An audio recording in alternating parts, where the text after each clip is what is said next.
Hello guys, hello, this is for Gemini. Welcome dito sa aking channel, Kapalaran 888. Welcome Gemini. Alamin natin, ano bang message ang kailangan mong marinig? So this is for the next 3 months. Ano lang yung kukunin natin Gemini dito? Hint lang. Huwag nating kunin lahat para surprise. 'Di ba? Oh. Alright.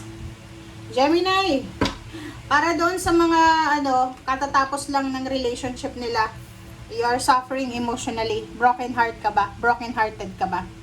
Sabi ng baraha dito, huwag kang mag-alala, makaka-move on ka na. There's a 9 here, so this is 9 of hearts, 9 of spade. So sinasabi ng baraha sa'yo na lahat ng sakit, lahat ng pait na naranasan mo, makaka-recover ka.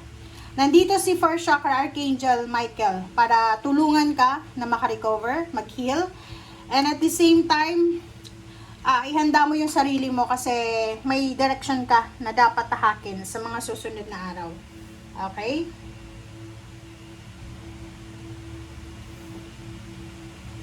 Alright.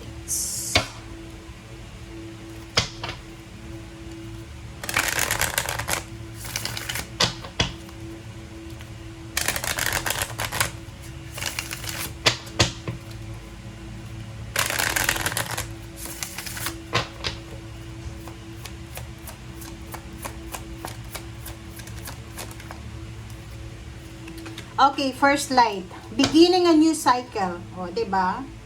Sa nakikita ko sa'yo dito, may sisimulan ka sa 3 months na to. It's either you're starting a new relationship, maybe you're starting a new lifestyle, mga gusto mong magpapayat, magpataba, healthy lifestyle, or mga mindset, parang ganon, mga habits. Nakikita ko dito na may mga pagbabago, bagong lugar, bagong trabaho, bagong source of income, bagong environment, parang ganun. Pwedeng pupunta ka sa may snow.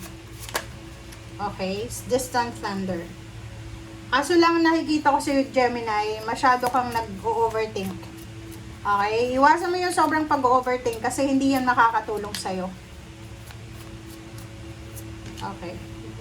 Vast vistas, ang ganda nito, expand your horizon. So, sabi ng bala sa'yo Gemini, kung saan ka man papunta, kung saan ka man patungo, saan ka man dadalhin ng iyong mga paa, sinasabi ng bala sa'yo dito na expand your wings to fly. Okay? So, limitless dapat ha, huwag kang matakot kasi nakikita ko dito may takot ka eh, overthinker ka eh. Sabi na eh. Sa love life naman, kung may love life ka pa sa ngayon, nakikita ko masyado kang nag-iisip. May mga Gemini dito overthinker talaga. Nag-iisip kayo. Siloso ba kayo? Silosa. Kasi parang nakikita ko ganun eh. Huwag kayong mag-isip ng masama sa yung mga karelasyon kung alam nyo naman na hindi yan gagawa ng masama. Kasi alam nyo ba, pag alam nyo may kasabihan, kung sino yung nag-iisip, gawain niya. Okay? And wag kayong masyadong magtamang hinala kasi parang pinupush nyo na lang siya. Okay? Yung person nyo, tamang hinala. Pinupush nyo na gumawa ng nasa isip nyo. And yung tamang hinala, guys, is way of manifestation yan ha. Bad manifestation yan. So, kung ano yung naiisip mo, mangyayari talaga yon. So, kaya nga, pag nag-iisip tayo, dapat positive lang. Puro positive lang.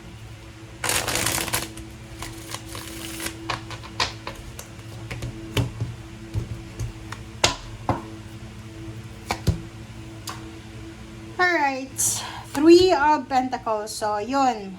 Nakikita ko may mag-o-offer sa'yo ng trabaho, Gemini.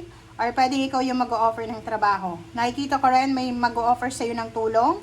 Or ikaw yung mag-o-offer ng tulong. Nakikita ko na you are researching. Maybe you are searching a job, searching for someone na pwedeng makatulong sa'yo. And luckily, nakikita ko sa'yo dito na may mga tao na willing kang tulungan. So, kung makikita mo, Sinasabi ng baraha sa'yo dito na you will receive a good news, a confirmation from someone, from Earth signs, Virgo, Capricorn, or Taurus, from Water sign, Pisces, Scorpion, Cancer. So, fire sign din, may mga fire sign na possible na matulungan ka sa mga questions mo or sa mga bagay na inaalala mo.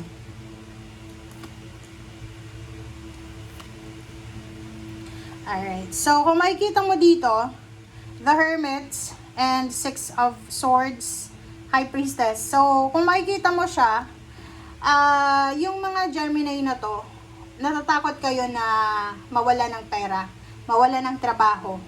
So, sa nakikita ko sa'yo dito, kahit may trabaho ka na, kahit may business ka na, kahit may source of income ka na, hindi ka pa kontento sa kung ano yung naandyan, kung anong meron ka. So, you're planning to relocate, you're planning to travel, you're planning to move. Yun yung nakikita ko.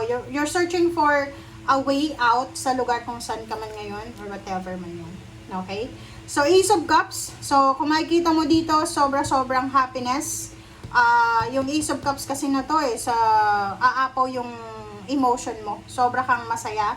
Super happy, contented sa blessings, sa success na posibleng darating sa'yo sa ibang bansa. Okay? Sa ibang bansa. Ang nakikita ko sa'yo dito, kung dati kang OFW, posibleng bumalik ka sa ibang bansa para maghanap ng trabaho. Okay? Hierophants. Kailangan ka ng pamilya mo, Gemini. So, kumbaga, ang makikita mo dito, sinasabi na wag mong i-abandon na yung pamilya mo, ha. Especially kung may mga magulang kayong senior citizen na tapos may pamilya ka na.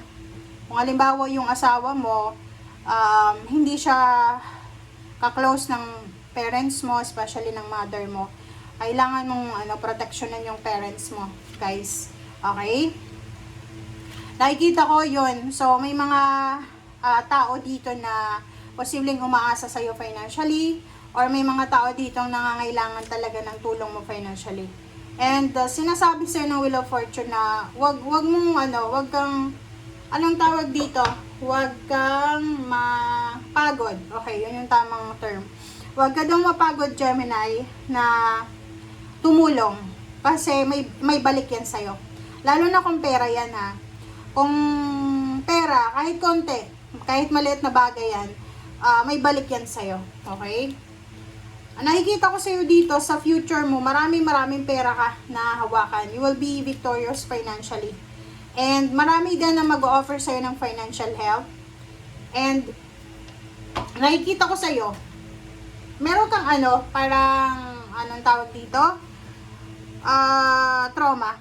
Parang medyo traumatic yung pakiramdam mo about money. At sabi ng baraha dito, isipin mo na hindi lahat ng tao ay pare-pareho ng ugali, 'di ba? So hindi mo kailangan na dahil magkapatid sila, yung isang kapatid, kaaway mo, or may ginawang masama sa'yo, ibig sabihin masama na silang dalawa kasi magkapatid, magkadugo. No, hindi. So sabi ng baraha dito, huwag mong huwag mong pigilan ang kaligayahan mo dahil sa mga taong hindi magandang ugali. Or alam mo na yan. Okay? Manatiling mabuting tao. Thank you, guys. Bye!